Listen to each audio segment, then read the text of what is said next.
And it is our first Facebook Live discussion. Yes, Yes. yes, yes. After having tried many times, now finally we make it, right? Yes, yes. Well, you told me you had just visited the Rohingya refugee camps in Bangladesh, which now is a big issue around the world. What did you see there, Mahfuz? Well, first of all, a huge influx of refugees, coming across the border, the Myanmar-Bangladesh border.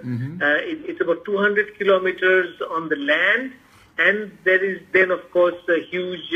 portion of the Rakhine state, Yes. which opens up into the ocean. Yes. So people are coming by boat from the lower areas of Rakhine district, southern Yes. Areas, Yes. but the northern areas where the Bangladesh-Myanmar border is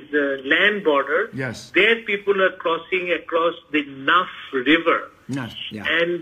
it started from 25th of August. Yes. And first it was very slow, but then in the last 10 days, the flow has been very high. Yeah. And we now have in the refugee camps at least about 400,000 people. Wow. Now, what is really, that struck me is the number of children. According to UNICEF, Yeah. there are about 70,000 children who are below age 2. Wow. So there are 2 months, 3 months, Wow. 4 months, and up to the age of 2, Wow. you have about 70,000 children. And then Wow. beyond the age of 2, up to 4, you have another, 40, 50,000. So out of the 400,000 refugees, there's a huge number of infants and children. Yeah. That is really very sad and heart-rending. And the other thing that I notice is that majority, after the infants and the children, a majority refugees are women. Oh, yeah. Yes, and the number of men are comparatively smaller. Wow. And even there, the number of among the men, the number of elderly men are more than young men. So one conclusion is that many of these young men have been killed or are in prison, or are they hiding somewhere. They didn't take the journey of coming. So this is something that it struck me very much. Mahfuz ไป And ดู let me translate for a while. Mahfuz เพิ่งไปดู Yes. ค่ายอพยพมา บอกว่ามีทั้งหมดประมาณ 400,000 คนครับ เริ่มหนีออกมาจากยักษ์ไข่ของพม่าเนี่ยข้ามแม่น้ำนัฟมาตั้งแต่ 25 สิงหาซึ่งเป็นช่วงที่มีการสู้รบนะครับ ระหว่างทหารตำรวจกับกลุ่มที่หนีตายมา แล้วก็อ้างว่าโรฮิงญาก็มีกลุ่มติดอาวุธเหมือนกัน ที่น่าเศร้ามากก็คือว่าจาก 400,000 คนเนี่ยมาฟูสบอกว่าเห็นเด็กอายุต่ำกว่า 2 ขวบถึง 70,000 คน เด็กต่ำกว่า 2 ขวบนะครับตั้งแต่ 2 เดือนขึ้นไปเนี่ยจนถึง 2 ขวบวาดภาพดูสิครับว่าเด็ก 70,000 คนเนี่ยที่อายุต่ำกว่า 2 ขวบนอกนั้นมีผู้หญิงส่วนใหญ่ และคนแก่ด้วยครับผู้ชายคนแก่ส่วนใหญ่ผู้ชายหนุ่มไม่ค่อยเห็นเท่าไหร่นี่คือภาพที่น่าเศร้าที่ไปเห็นมาHow were the camps, the refugee camps located? How far from the river, from the border river? Very close to the border. That area is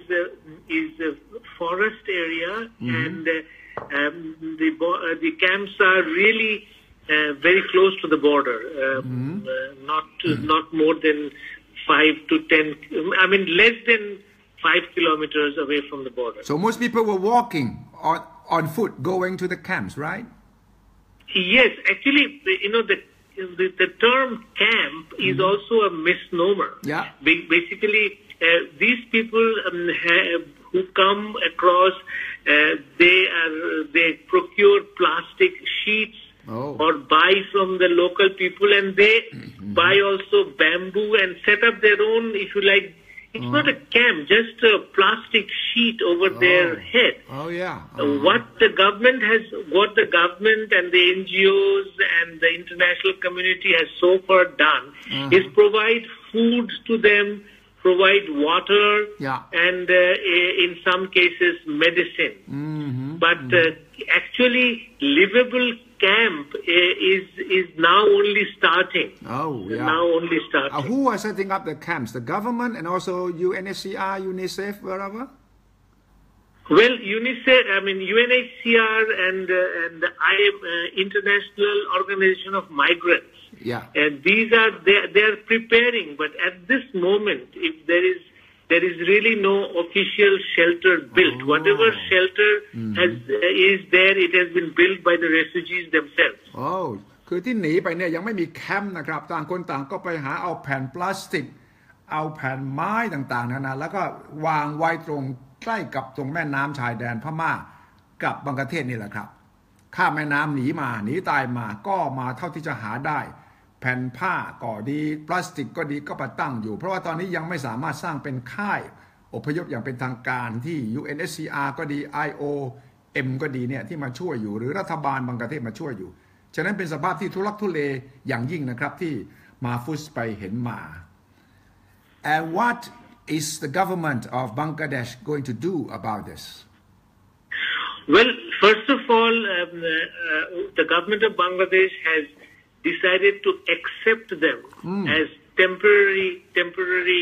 for temporary shelter. So, yes. We are not sending them away from the border. So we are accepting them. The government has decided. In fact, government has allocated about 2,000 acres of land where they are planning to shift everybody, and in that place they hope to set up some sort of a semi-permanent structure where these refugees can start living for the moment. But that will take at least 3-4 weeks to be built. Yeah. So immediate urgency in terms of shelter is not being met. They are concentrating mostly on food and medicine and also sanitary facility because so many people basically defecating in the open, and the fear is that the diseases will spread very soon. So that is the urgent effort now. วาดภาพสิครับว่า 400,000 คนเด็กซะ 7-8 หมื่นคนคนแก่ผู้หญิงไม่มีบ้านไม่มีส้วมอาหารการกินก็ยังทุลักทุเลมากยังไม่มีการตั้งค่ายขึ้นมาเพราะว่าต้องใช้เวลาใช้เงินถึงแม้ว่ารัฐบาลบังกลาเทศตอนนี้ตัดสินใจว่ายอมรับคนเหล่านี้เข้ามา 400,000 คนนี้และจะเพิ่มอีกเท่าไหร่ไม่ทราบเพราะว่าความรุนแรงในรัฐยักษ์ไข่ในพม่ายังดำเนินต่อไปก็รัฐบาลบังกลาเทศก็ไม่มีทางเลือกครับก็รับเอาไว้ก่อนแล้วก็กำลังจะจัดที่จะสร้างขึ้นมาเป็นกึ่งถาวรเนี่ยสำหรับให้ผู้ลี้ภัยชาวโรฮิงญาเนี่ยสามารถอยู่ได้ชั่วคราวขณะที่หาทางออก UNHCR ก็ดี IOM ก็ดีและแน่นอนประชาคมโลกเนี่ยก็กำลังพูดคุยกันเรื่องนี้แต่ภาพที่มาฟุสท่านบรรณาธิการหนังสือพิมพ์ Daily Star ไปเห็นเขาเนี่ยบอกว่าทุลักทุเลมากโดยเฉพาะประเด็นเรื่องของความสะอาดสาธารณสุขเพราะว่าไม่มีที่ส้วมนะครับก็เลยกันฉี่กันอยู่ที่เปิดเผยอย่างนี้แหละแล้วที่กลัวก็คือว่ามันจะกลายเป็นเชื้อโรคระบาดขึ้นมาแล้วถ้าระบาดขึ้นมาเด็กคนแก่ป่วยขึ้นมาแล้วก็มันก็จะเป็นเรื่องใหญ่ทีเดียวครับ Yeah, that seems to me without having seen it myself like you I could imagine how sad how depressing the whole picture is Mahfuz. Yes, very, very depressing. And the other thing is that it happened so suddenly, and we really haven't understood why this sudden attack on these people, and they're really, quite helpless. Yeah. There is a long history of the Rakhine Rohingyas being basically not accepted as the citizens of Myanmar. Right. Actually, the discrimination started from 1962 when the military junta took power. Yeah. But gradually over the last 15 years, they have now declared that these Rohingyas are not Burmese citizens. Right. Their nationality has been withdrawn, so they're basically stateless within Myanmar. And occasionally, they just push them across the border. The first major thrust was in 1978, when the first refugee crisis started. At that time, through the UN, they took back almost all of them back. But since then, occasionally they just push across the border. There was one big push in 1998, then there was another push in 2004 and 5, and then there was another push about 8-9 months ago, and this is, however, the most severe. It is, because there also was fierce fighting between the military, Burmese military, and the so-called armed terrorists of the Rohingya. Yes. Actually, I think on the 24th of August, an armed group of these Rohingyas, they attacked and killed, I think, 11 or 13 police and one army soldier in Myanmar. That triggered this massive retaliation, and which really has affected this large number of people. When I was visiting the border, I could see across the border in Myanmar smokes coming out from across places which were villages before. So you can see the smoke coming up from the other side of the border, right? Yes, I could see the smoke. Wow. So fighting is still going on. And no, it's not fighting. The fighting took place it was one-off event on 24th or 22nd August. I forget the date. But now it is just one-sided. The military operation. They are going from village to village. Suthichai, the descriptions I got from the refugees is quite unbelievable. I mean, there are many. I met one girl. She was aged 7, who just saw her parents being sort of shot, so she just ran and came across with some other people, and she really has nobody. Wow.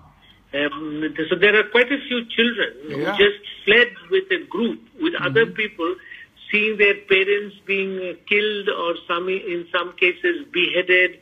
some cases just shot. So the descriptions are very vivid and very, very, very, very sad. มาพูดคุยกับเด็กๆในค่ายอพยพของโรฮิงญามานะครับบอกว่าเรื่องราวที่เด็กเหล่านี้เล่าเนี่ยพ่อแม่วิ่งหนีตายแล้วก็เหลือเธออายุ7 ขวบนะครับเด็กผู้หญิงคนนี้บอกว่าตัวเองก็อยู่ถูกทิ้งไว้โดดเดี่ยว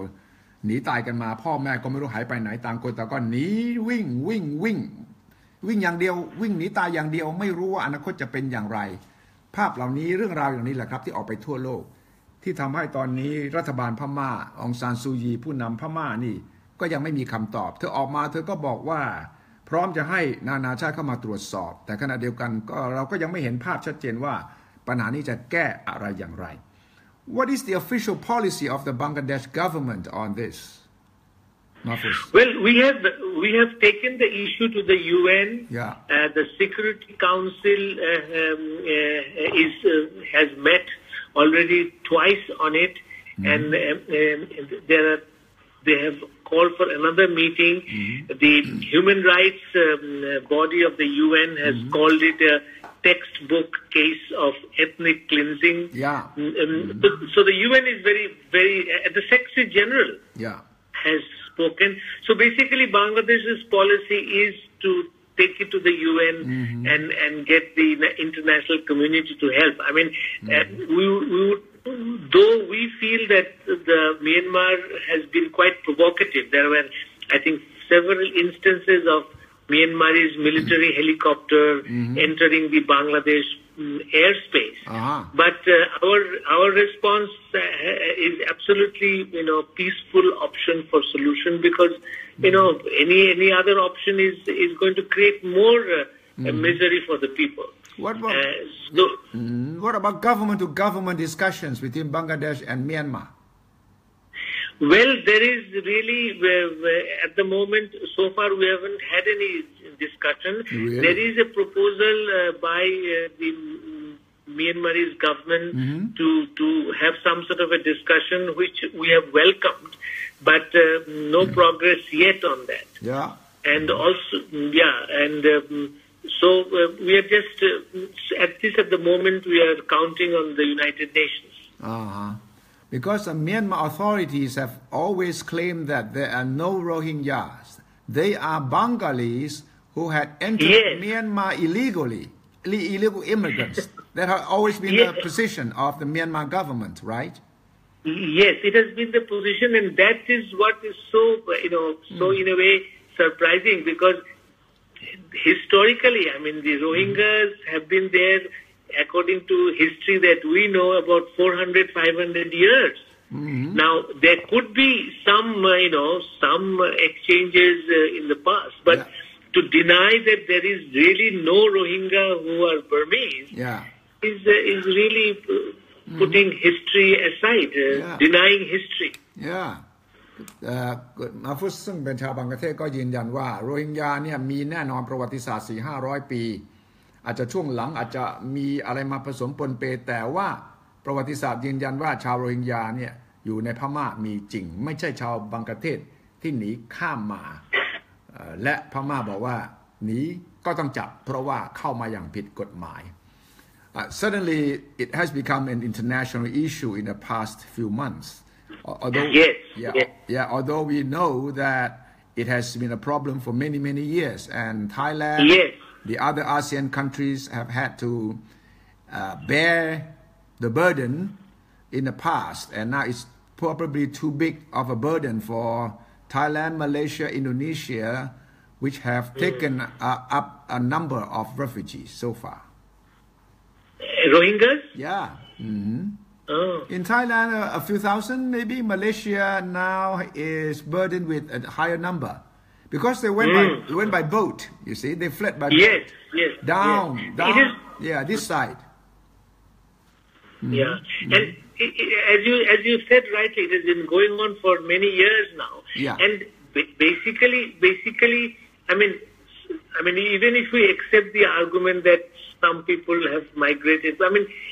you just can't start killing them. I mean, that's not an option in the civilized world. I mean, and Bangladesh and Myanmar have been in dialogue on this issue because of the previous influxes of refugees. So, I mean, we are at the moment very shocked by the violent and absolutely brutal nature of what has happened. And if you listen to the sad stories, which we have published a lot of them. My reporter has been, round the clock there for the last, almost 20 days. There was some accusation from the Myanmar authorities that the Rohingyas were deliberately burning their own houses in Rakhine to make up stories that would defame the Burmese government. What do you think of that story? I mean, for people just to burn their own houses and kill themselves so that it becomes international, I think it stretches the imagination quite a bit. I mean, 400,000 people burning their own houses? No, they were not saying all of them were burning houses. There were some instances where by pictures taken by the Burmese authorities were suggesting that the houses were not burned by police or by the military personnel, but by the Rohingyas or the fleeing Rohingyas themselves, Well, I think about a week or 10 days ago, the Myanmarese authorities took a few journalists. One of them was from the BBC. And he clearly stated that they took us to some of these, pre-arranged places, and these Muslim Rohingyas, they were telling us something, but the moment the Burmese officials would go in one direction, they would tell us a different story. I think this is quite ridiculous, and we definitely don't believe a word of it. มาฟุสผมถามว่ามีข่าวว่าชาวโรฮิงญาถูกกล่าวหาว่าบางคนเนี่ยเผาบ้านตัวเองเพื่อสร้างเป็นข่าวถ่ายรูปเพื่อออกมาทำให้ดูว่ารัฐบาลพม่ารังแกทำร้ายต่างๆซึ่งมาฟุสก็บอกว่าไม่น่าจะเชื่อได้เพราะว่าเขาก็หนีตายกันจริงๆแล้วก็มีการพานักข่าวไปดูที่เกิดเหตุด้วยนะครับ so what do you think is the solution is there an international solution to this or is it an ASEAN plus Myanmar plus Bangladesh Yeah, I mean, obviously, Suthichai, I mean, first of all, you have to recognize that they're human beings. They deserve, some sort of a life. Yeah. Now we have set differences of opinion between Bangladesh and Myanmar on their national identity. I mean, the most civilized thing to do is sit down across the table and look at facts, look at history, and try to find a solution. I mean, the world history is full of people migrating from one place to another. Sure. There is no doubt, this Arakan kingdom, which is a historical fact, have existed for 400 years in Myanmar as a Arakan state. Yeah. And there are ethnic and linguistic differences. Myanmar already has, I think, 135 different ethnic groups, and they are a multi-ethnic society. So why this anger against this particular group? And their total number is about 1.5 million maximum. Yeah. Yeah, it's a historical issues that should be resolved together by all parties concerned. Yes, and we would really urge the ASEAN countries to take a look at it, because after all, we are in the 21st century. Yeah. There is a multi-ethnic world. Many countries have multi-ethnic population. Yeah. There is a history of these people. So negotiation and discussion really is the only option. Is there a religious aspect to this too? Religious conflict between the Buddhists in Myanmar and the Muslim Rohingyas? Well, recently it has taken this religious turn. And I mean, again, at least as much as history as I know, that Muslim Rohingyas really, lived peacefully side by side with the Buddhists. But there is a rising Buddhist nationalism, which is being propagated by the Buddhist monks themselves. There is, I think, one particular group who are very militant Buddhist monks. I mean, Suthichai, there is a rise of religion-based nationalism, if you can call it nationalism. Yeah. We are seeing it in many parts of the world, and Buddhist nationalism is on the rise in Myanmar. Yeah. And also it has sparked a terrorism group too. Yes.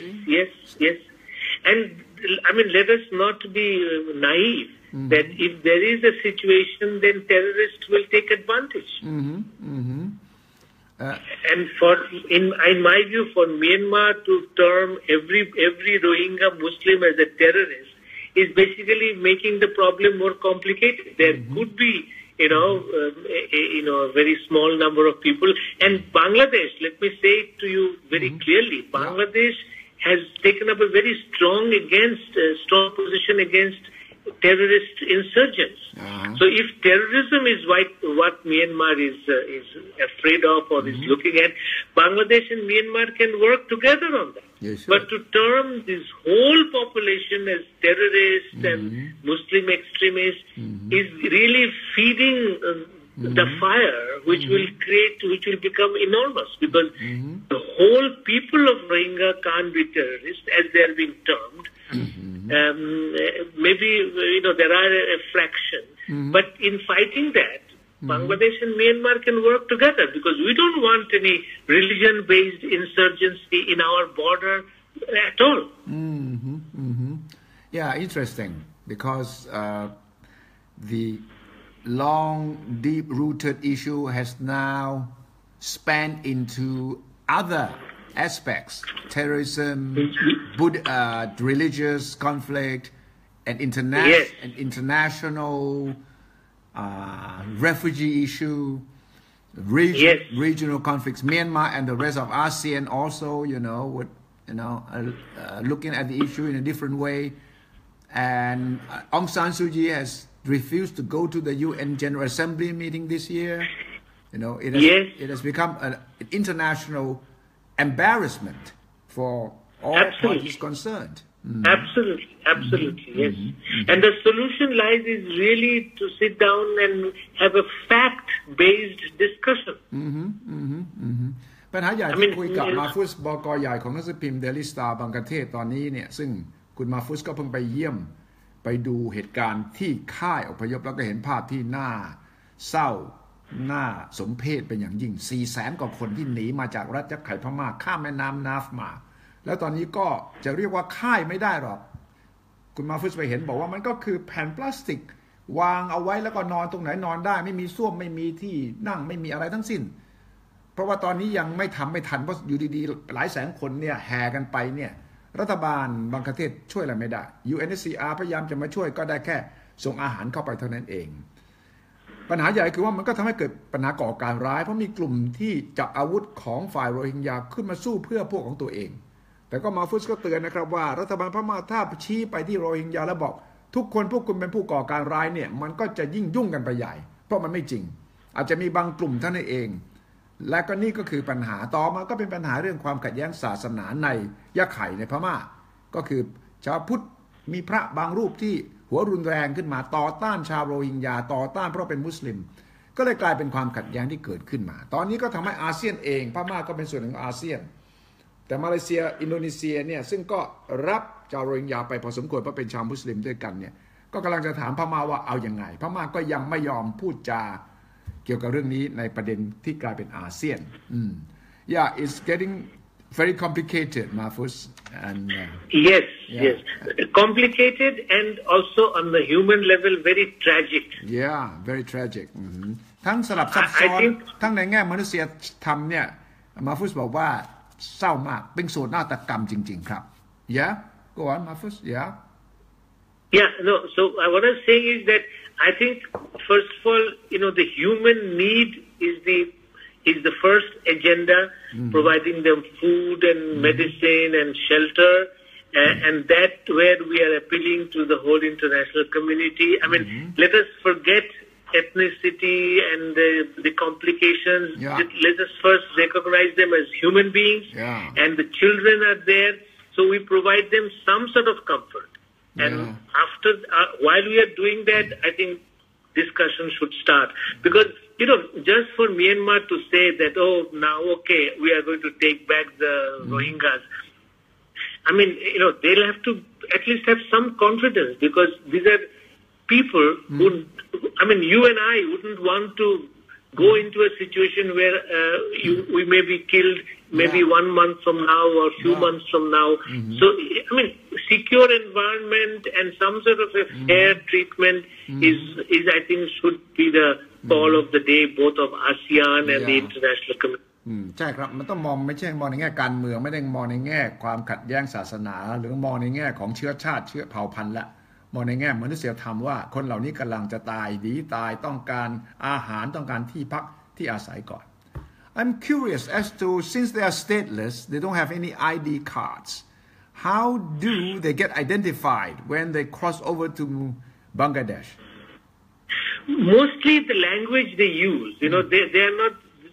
these languages are not spoken in Bangladesh No So that is clearly one indication. But physiologically, color of the skin,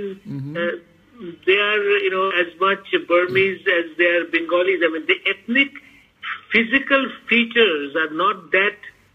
different from the people who live in Rakhine, and that is Rakhine, Rohingya Muslims or Rakhine Buddhists. If you look at them physical features, they're very similar. The language is one. Yeah. And, over the years, for now for decades, no investment by the Myanmarese government has been made in the Rakhine state, particularly for the Rohingyas. So there's hardly any school, hardly any job. There has not been much of a development work there. Yeah. And we have had, Burmese documents which are saying that these people are not Myanmarese, so they should be driven away. There has been, recently there was a very interesting article published in The Guardian, which says that actually, the Myanmarese army is clearing this land because they want to give it to foreign investors. Really? Wow. Yeah, there was an article in The Guardian. I can send you the link. So there is a huge underlying economic interest in removing these people from their land. Now, what strikes me, and I'm sure you'll agree, that after all, when they set up industry, they will need labor. Yeah. And, so why not employ them? Because this is quite a thinly populated area. Yeah. And to remove the original settlers, throw them into a foreign country, and then try to industrialize, it will never work because there will never be peace. There will be always something. And these people, even, from some place, they will become insurgents. Yeah. In the world today, you can see what's happening to the Moro Muslims in the Philippines. Sure, yeah. In this world today, arms flow through very secretive channels. So if some people are desperate for survival, and they want to pick up arms, somehow it will flow to them. And it will constantly be a nagging security problem both for Bangladesh and for Myanmar. That's right, that's right. So there are all the more reasons why they should sit down and talk. Yes. And there are not too many people, maximum, 1.5 million. Yeah. ครับก็เป็นปัญหาที่มาฟูสบอกครับว่าทั้งหมดเนี่ยชาวโรฮิงญาก็ประมาณ 1.5 ล้านคนในพม่ามันควรจะมีทางออกไม่ได้มีจำนวนมากเกินเหตุสองก็คือว่าในหนังสือพิมพ์การ์เดียนมีบทความหนึ่งว่าที่ทางการพม่าพยายามกวาดไล่ชาวโรฮิงญาที่ยักษ์ไข่เนี่ยเพราะว่าต้องการเคลียร์พื้นที่นั้นให้กับนักลงทุนต่างชาติซึ่งถ้าจริงก็เป็นอีกประเด็นหนึ่งนะครับว่าขับไล่ไปเพื่อให้นักลงทุนต่างชาติมาสร้างโรงงานหรือว่าจะทำกิจกรรมอะไรก็ตามแต่ทำไมไม่หาทางออกที่จะว่าจ้างคนเหล่านี้ชาวโรฮิงญาเป็นแรงงานหรือช่วยกันหาทางออกร่วมกันได้ But of course that Aung San Suu Kyi is approaching this issue in a very interesting way. She is not accepting the fact that there's an issue. At the same time, she must realize that she will have to address the issue until there is a solution. She cannot just say that we do not recognize the existence of the Rohingya and the international community would have to find a way out for Myanmar. Yes. Personally, I think it has revealed to the international community that she really doesn't enjoy that much power. What? Yeah. She's actually, in a way, without much power. Yeah. And I also feel that, Myanmar has been under military rule from 1962. And over the years, international community's pressure and internally the people of Myanmar themselves have struggled a lot for democracy. And there was an election, I think, 10-15 years ago, which Aung San Suu Kyi won. Then she was in the house arrest. Yeah. So, army was forced to give power, at least a limited amount of power to the civilians. Yeah. I think the army has cleverly used the Rohingya sentiment and the rise of Buddhist Buddhist nationalism to basically get back into power. Now they're calling the shots under this guise of, of Rohingya militancy and all that. Yeah. And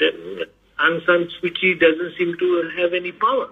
Yeah, that's an interesting theory, that perhaps the army is using the Rohingya issue to reassert its power. Exactly. Yes. And whatever little power they had conceded to the civilians, now they're taking back. Yeah. And it's interesting also that Aung San Suu Kyi has placed herself in a very difficult position for herself and the country and Myanmar. Yes. And if you see the background, that from 1962 the military has been in power, you can see the rationale for them not to move back. And the another angle is that since, as I said, 1962, the military has been in power and they have used the resources of Myanmar to strengthen themselves. So the army has grown in strength, in equipment, and in privileges, in their pay, in their own perks. So they don't want to even partially give up power. So they're using this very much to reassert themselves. And the Myanmarese army is a highly developed army now compared to last 20 years. Very much so, yeah. ที่กำลังวิเคราะห์กันอยู่กับมาฟุสก็คือว่าตอนนี้เนี่ยกองทัพของพม่าซึ่งช่วงหลังก็อำนาจหลุดหายไปพอสมควรตั้งแต่เลือกตั้งและองซานซูยีเป็นสัญลักษณ์ของความเป็นประชาธิปไตยเลือกตั้งเสร็จเมื่อพรรคขององซานซูยีได้ชนะประชาชนส่วนใหญ่ให้การสนับสนุนเนี่ยทหารก็ไม่มีทางเลือกยอมให้อำนาจกับพลเรือนองซานซูยีแต่พอเกิดเรื่องโรฮิงญาเนี่ยก็อาจจะกลายเป็นเครื่องมือสำหรับที่จะให้ทหารพม่ากลับฟื้นคืนมามีอำนาจก็ได้โดยที่องซานซูยีทำอะไรมากไม่ได้เพราะว่าเอาเข้าจริงๆก็สั่งทหารทุกเรื่องไม่ได้แม่ทัพนายกองพม่าก็จึงใช้โอกาสนี้แหละเพื่อที่จะยืนยันว่าตัวเองมีอำนาจในการจัดการกับสิ่งที่อ้างว่าเป็นประเด็นเรื่องความมั่นคงในพม่าก็ได้นะครับ Mahfuz, I also noticed the interesting shift. The American influence was very high after the election. The Chinese influence was fading. Now it's the other way. The Chinese influence is coming back in a strong way. Yes. Because the Chinese have told Aung San Suu Kyi that they do not want to interfere with the Rohingya issue. It's a domestic issue. At the same time, the American government under Donald Trump, I don't think they put very high priority to the Myanmar issue. So now we see the big power rebalancing again in Myanmar. I don't think you agree. I don't know whether you agree with me or not. Yes, very much. That is very interesting. Chinese have given a carte blanche to the Myanmarese. Yeah. So, again, within a short few years, politics in Myanmar vis-a-vis superpowers has shifted back again. Quite interesting. Yes. Yes. Yeah. And I would like to draw your attention to the angle that the military is using this to set aside all other decision-making mechanisms but their own. Yeah. I would like to know how Aung San Suu Kyi is going to really resolve this issue, without hurting. Let us talk again in 2-3 weeks, Suthichai. Of course, I'll call you back so that we can review the situation on a regular basis. Now that we are linked on Facebook. yes, Suthichai. Great talking to you, then through you to the Thai people, and you know how much I love Thailand and Thai food. Sure, of course. You come back anytime. Okay. I will keep in touch, and I will. I think we'll come back and discuss it when a new angle develops in the story. Yes. Thank you, Mahfuz. Thank you, Suthichai. Bye. Bye. Thank you. Thank you.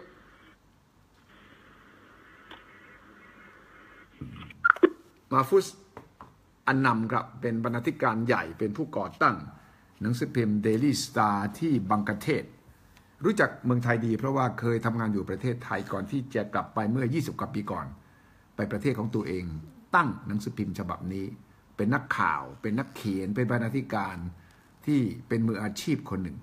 หนังสือพิมพ์ Daily Star ของบังกลาเทศเป็นหนังสือภาษาอังกฤษที่ขายดีที่สุดของประเทศนั้นและเป็นหนึ่งในสมาชิกของ Asian News Network ANN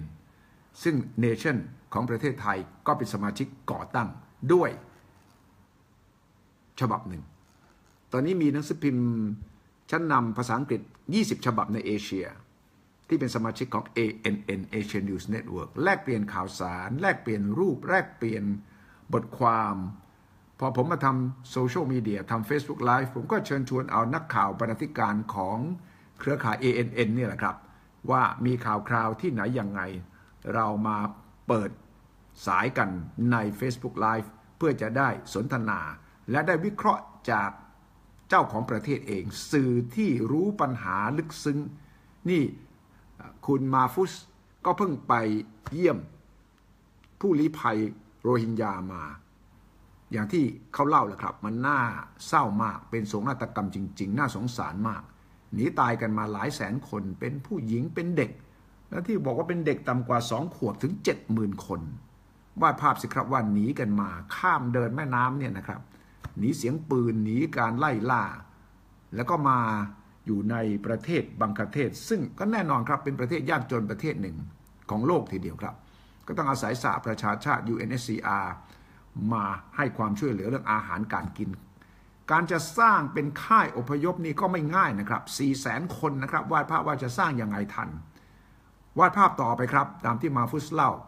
ก็คือว่าทั้งทั้งฉี่ทั้งนอนทั้งกินทั้งเล่นอยู่ที่เดียวกันนั่นแหละ